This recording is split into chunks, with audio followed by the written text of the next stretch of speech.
करी घूम के गुजारा कइले तो यही खतिया। हेलो दोस्तों, स्वागत है आप लोगों का मेरे चैनल पर। जी हाँ दोस्तों, भले ही पवन सिंह के होली गाना आने में आप लोगों को देरी लग रही होगी, लेकिन दोस्तों बता दूं कि भोजपुरी क्या भारत का सबसे महंगा होली गाना आ रहा है पवन सिंह का। जी हाँ दोस्तों, यह सही खबर है।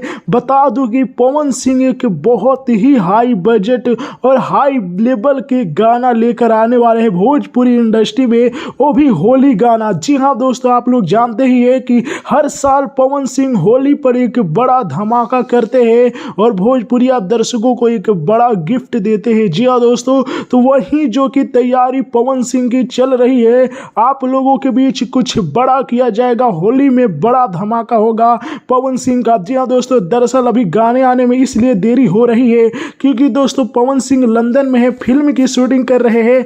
जैसे ही वह खत्म होने वाला है, जी हाँ दोस्तों, और ऐसा माना भी जा रहा है कि 15 फरवरी तक, लगभग 15 फरवरी तक पवन सिंह भारत में होंगे, यानी कि अब से कुछ ही दिनों बाद। जी हाँ दोस्तों, उनके फैन बहुत ही बेचैन हैं उनके नए गाने के लिए। जी हाँ दोस्तों, हर रोज मुझे कि यूट्यूब के कमेंट में लाखों कमेंट ऐसा पढ़ता हूँ दोस्तों कि पवन सिंह का गाना कब आएगा कब आएगा। जी हाँ दोस्तों, तो तैयारियां चल रही है, बहुत बड़ा धमाका होने वाला है। आप लोग बस ये बताइए कि पवन सिंह का होली गाना एक दिन में कितने नंबर ट्रेंडिंग पर जाएगा और कितना मिलियन व्यूज लाएगा। तब तक के लिए चैनल को सब्सक्राइब कर लीजिए। पवन सिंह का हर एक अपडेट मिलेगा सबसे पहले, बिल्कुल फ्री में। जय हिंद।